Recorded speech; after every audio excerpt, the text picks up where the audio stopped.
Récemment, l'une de mes clientes qui teste un de mes packs de formation m'a rapporté un petit souci. En fait, quand elle est dans son espace pour s'entraîner, donc elle a téléchargé la bande Rythmo que je lui ai communiquée, voilà, hop. Moi, chez moi, tout va bien, sauf que chez elle, elle a ça.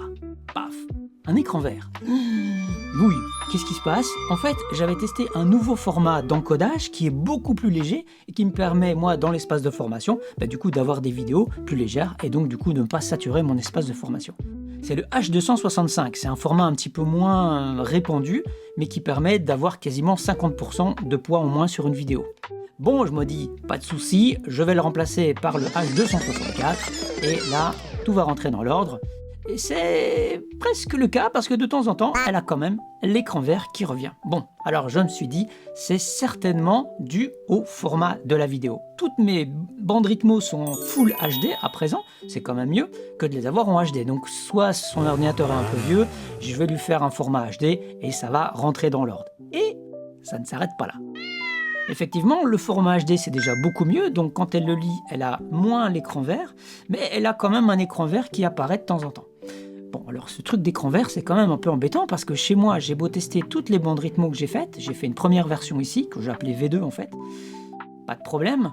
J'ai ensuite fait d'autres versions, et chez moi, toutes les versions fonctionnent. J'ai beau aller n'importe où, voilà, j'ai aucun souci. Mais chez ma cliente, ça pose parfois un problème. Et enfin, je demande à ChatGPT s'il ne peut pas m'aider par rapport à ce phénomène d'écran vert, et il arrive à m'éclairer. Et il suffit tout simplement de travailler sur l'image clé. En fait, quand on fait une vidéo, on met une image clé. Et quand il a la bonne image clé, il arrive à tout synchroniser, on voit l'image. Quand il n'y arrive pas, en gros, voilà, il se passe ça. Et quand on lui met l'image, du coup, il a l'image du film. Par exemple, voilà, ça peut donner ça. On a l'image du film, et puis la bande Rythmo, elle est en vert. Et soit il va falloir attendre quelques secondes que ça revienne. Donc voilà, on attend un petit peu, puis on a la bande Rythmo qui vient. Soit on peut parfois attendre longtemps, et il se passe plus rien du tout. Donc là, c'est un petit souci. Et avec le nouvel encodage, j'arrive à avoir, même en H265, c'était le format qui était là, le problème est encore là, mais il disparaît beaucoup plus vite. Bon, évidemment, je ne vais pas laisser ce genre de vidéo pour mes clients. Je préfère leur donner un format où on a beau aller où on veut, on a et l'image et la bande Rythmo.